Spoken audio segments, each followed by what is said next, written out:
Unit 5, menggunakan cara berpikir kesetaraan logis. Ini belajar tentang bagaimana dua pernyataan dengan pernyataan yang berbeda tapi memiliki nilai yang sama. Itu disebut dengan kesetaraan atau juga ekuivalen. Di sini ada contoh melihat ekuivalen negasi dari P dan Q ekuivalen dengan negasi P atau negasi Q. Nah, itu bisa kita buktikan dengan tabel kebenaran. Tabel kebenarannya bisa dilihat di sana. Nah, tabel kebenaran ini dia membuktikan lawannya. Jadi yang dia buktikan lihat di kolom 6 negasi P atau Q, terus 7 negasi P dan negasi Q. Jadi lawan dari soalnya. Tapi kalau lawannya terbukti sama, maka di soalnya pun juga terbukti ekuivalen. Itu tahu ekuivalennya dari mana? Kalau dalam tabel kebenaran bisa lihat pada kolom benar salahnya, pada kolom kebenarannya itu. Jika benar, jika sama, SSB-nya itu kalau sama maka dia ekuivalen. Begitu. Nah, jadi bagaimana cara membuat tabel itu? Tabel itu kita buat sendiri, jadi udah proses pengerjaannya. Pertama, kita lihat apa yang ada di soal. Ada P sama Q, jadi kita buat kolom P dan kolom Q. Kemudian ada berapa banyak baris yang akan dibuat, itu berdasarkan berapa banyak pernyataan. Di sini pernyataan itu dilambangkan dengan huruf, jadi bisa kita hitung hurufnya ada berapa, yaitu ada 2, P dan Q. Jadi ada berapa banyak baris, hitung dengan cara 2 pangkat ada berapa banyak itu pernyataannya. Tadi kan ada 2, yaitu P dan Q, jadi 2 pangkat 2 sama dengan 4. Jadi ada 4 baris dengan kombinasi BB SS, untuk P-nya, Q-nya BS BS. Kemudian lihat di soal, di situ membutuhkan negasi P dan negasi Q. Sehingga kita buat negasi P dan negasi Q-nya. Negasi P berarti lawan dari P, negasi Q lawan dari Q. Nah, setelah itu tuh ada di kolom 3 dan 4. Kemudian kolom 5 itu, kenapa mencari P atau Q? Sebenarnya itu untuk yang di sisi kiri dari soalnya. Tanda 3 itu tanda ekuivalen, terus sisi kirinya yang negasi P dan Q, sisi kanannya negasi P atau negasi Q. Kolom yang kelima, P atau Q. Jadi ingat pada disjungsi semua benar kecuali satu, yaitu jika kedua-duanya salah. Jadi lihat kolom P dan kolom Q, yaitu kolom 1 dan 2 dengan kata hubung atau. Jadi hanya satu yang salah, yang paling bawah, SS. Kemudian dinegasikan kolom kelima menjadi SSSB. Nah, yang 7 itu adalah pada soal untuk sisi kanannya yang negasi P, tapi dia mencari kebalikannya, dannya dicari, dan negasi Q. Kemudian menjadi lihat kolom 3 dan 4 dengan konjungsi itu dan itu semua salah kecuali jika kedua-duanya benar baru menjadi benar, sehingga menjadi SSSB. Nah, lihatlah kebenaran pada kolom 6 dan 7, yaitu sama. Sehingga karena sama nilai kebenarannya maka ekuivalen. Begitu.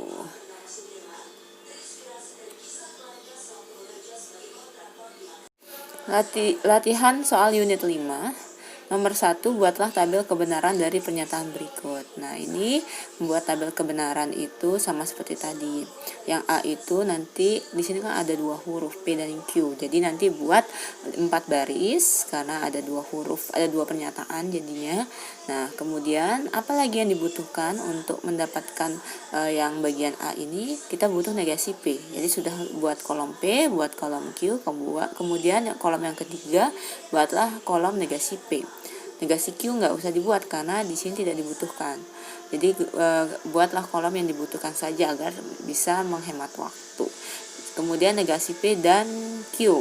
Bisa langsung kolom keempat mencari negasi P dan Q-nya. Kan negasi P sudah punya, Q juga sudah punya dengan kata hubung dan bagaimana kebenaran pada dan itu bisa dilihat pada kolom pada tabel konjungsi. Kemudian langsung nomor 2 juga sama, membuat tabel kebenaran, menunjukkan apakah ekuivalen dari negasinya. Begitu. Langsung aja ke nomor 3. Tentukan negasi dari Lely cantik dan cerdas. Lely cantik dan cerdas, kalau dinegasikan jadi apa? Nah, ini kan Lely cantik dan cerdas ini adalah kalimat ya, bukan pernyataan dia. Kalimat dengan kata hubung dan. Bagaimana cara menegasikan? Lely cantiknya kita cari negasinya. Menjadi Lely tidak cantik, kemudian dan itu dinegasikan menjadi atau. Dan begitu pula sebaliknya. Cerdasnya itu berarti tidak cerdas negasinya. Sehingga menjadi Lely tidak cantik atau tidak cerdas. Begitu. Terus yang B, ibu pergi ke pasar atau ke toko. Dinegasikan menjadi ibu tidak pergi ke pasar dan tidak ke toko. Yang C, semua penduduk senang atau bertepuk tangan. Negasinya adalah semua itu negasinya menjadi beberapa. Nanti dibahas dengan kata berkuantor. Di bawah nanti dibahas. Jadi semua itu dinegasikan menjadi ada. Ada penduduk tidak senang dan tidak bertepuk tangan. Begitu. Converse, inverse, dan kontraposisi. Unit 6, converse, inverse, dan kontraposisi ini adalah bagian dari implikasi. Implikasi kalau masih ingat, itu dimana kata hubungnya itu jika P maka Q. Itu dia. Nah, converse bisa lihat di uraian materi yang bagian 1. Itu bagaimana cara mengkonverskan suatu implikasi, yaitu tinggal ditukar aja menjadi Q implikasi P. Begitu. Terus inverse-nya dari implikasi itu yang nomor 2, di mana P-nya dinegasikan, Q-nya dinegasikan. Sehingga menjadi negasi P implikasi negasi Q. Yang nomor 3 itu untuk kontraposisi. Kalau kontraposisi ini ditukar posisinya dan dinegasikan. Negasi Q implikasi negasi P. Begitu. Di bawahnya ini ada nilai kebenaran untuk implikasi dan converse, inverse, kontraposisinya. Bagaimana? Langsung aja lihat di kolom 5. Untuk kolom 1 sampai 4 tidak Miss bahas karena sudah banyak sebelumnya Miss bahas untuk kolom 1 sampai 4. Tinggal buat kolom P, Q, negasi P, dan negasi Q. Kemudian kolom 5 itu adalah kolom implikasi.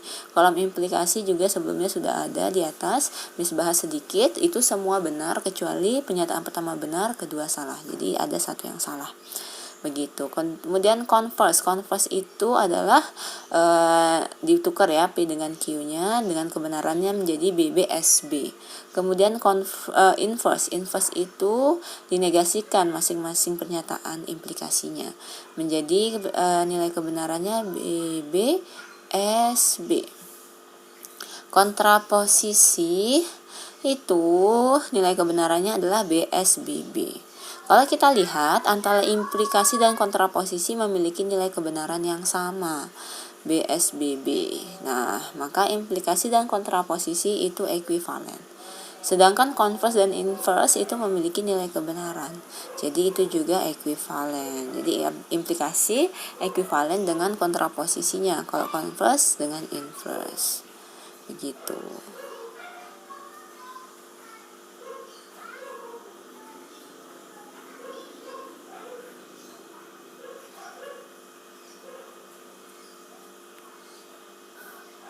Oke, untuk nomor 2 latihannya Miss bahas yang nomor 2 biar lebih mudah. Jika saya lulus, maka saya akan mengadakan syukuran. Bagaimana bentuk converse-nya? Itu implikasinya ya, yang bentuk awalnya. Kemudian kita converse-kan. P-nya itu tentukan dulu apa P-nya. Saya lulus. Q-nya saya akan mengadakan syukuran. Jika converse-kan, berarti ditukar ya P dengan Q-nya menjadi jika saya akan mengadakan syukuran, maka saya lulus. Begitu.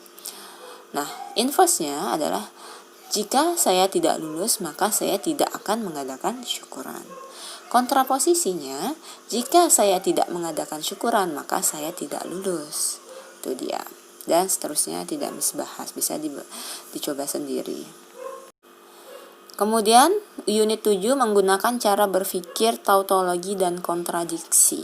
Ini adalah dimana kita melihat bagian pada tabel kebenaran di akhir yang sudah kita peroleh itu, jika kebenarannya benar semua maka disebut dengan tautologi. Jadi pernyataan itu adalah tautologi. Jika salah semua maka merupakan kontradiksi. Begitu. Jadi harus dicari dulu menggunakan tabel kebenaran, baru bisa kita lihat dia tautologi atau kontradiksi atau tidak kedua-duanya. Begitu.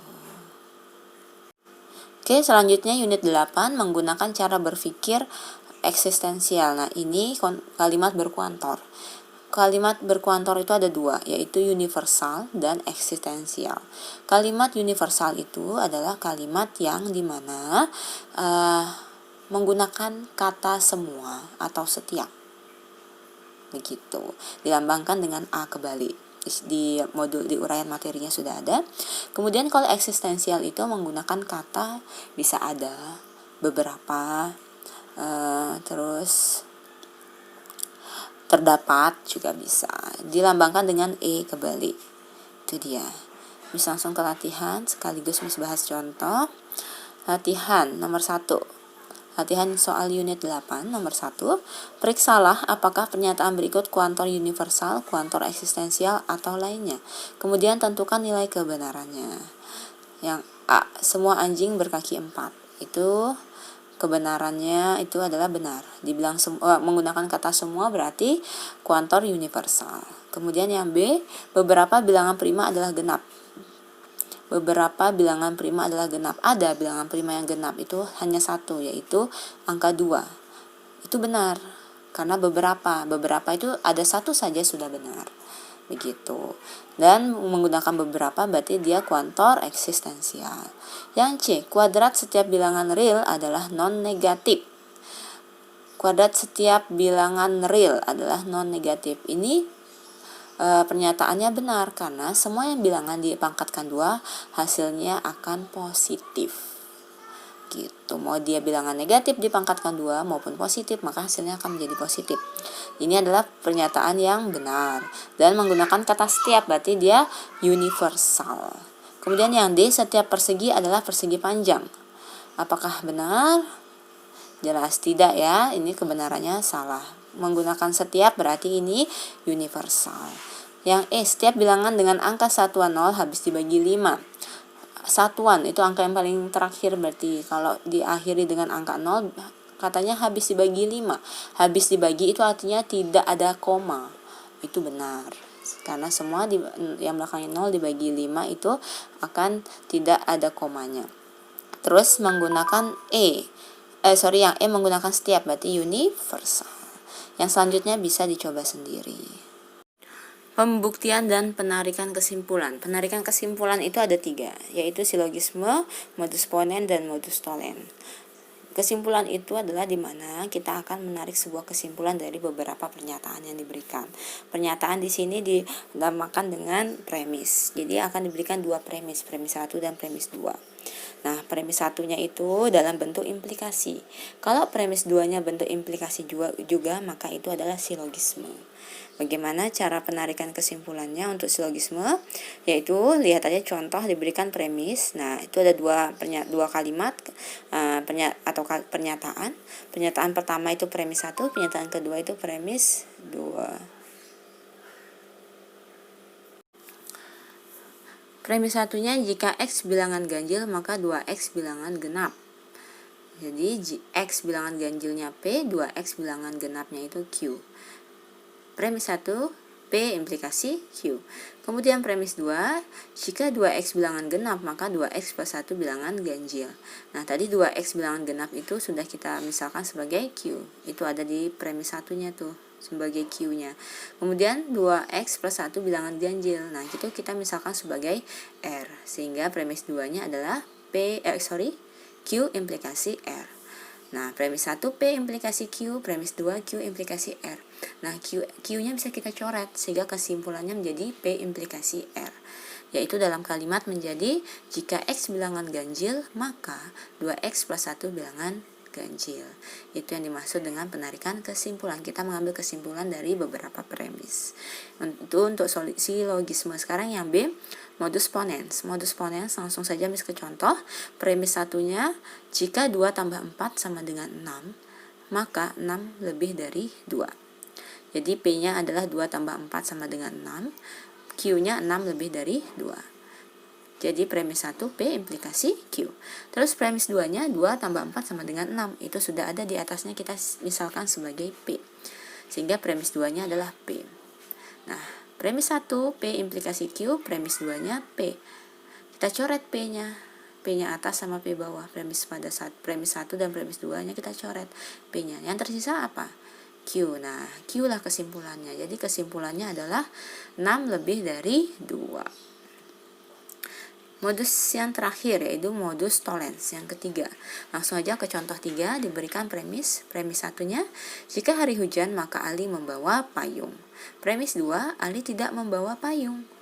Premis satunya itu hari hujan itu P. Ali membawa payung itu Q. Premis 1 menjadi P implikasi Q. Premis 2-nya Ali tidak membawa payung. Ini adalah negasi dari Q-nya. Kan Q-nya tadi Ali membawa payung. Terus premis 2-nya Ali tidak membawa payung. Ini adalah negasi dari Q. Nah, premis 1 P implikasi Q, premis 2 negasi Q. Itu bisa kita coret Q-nya. Nah, yang tersisa apa? Di pada premis 1-nya P, premis 2-nya negasi. Kalau kita gabungin jadi negasi P.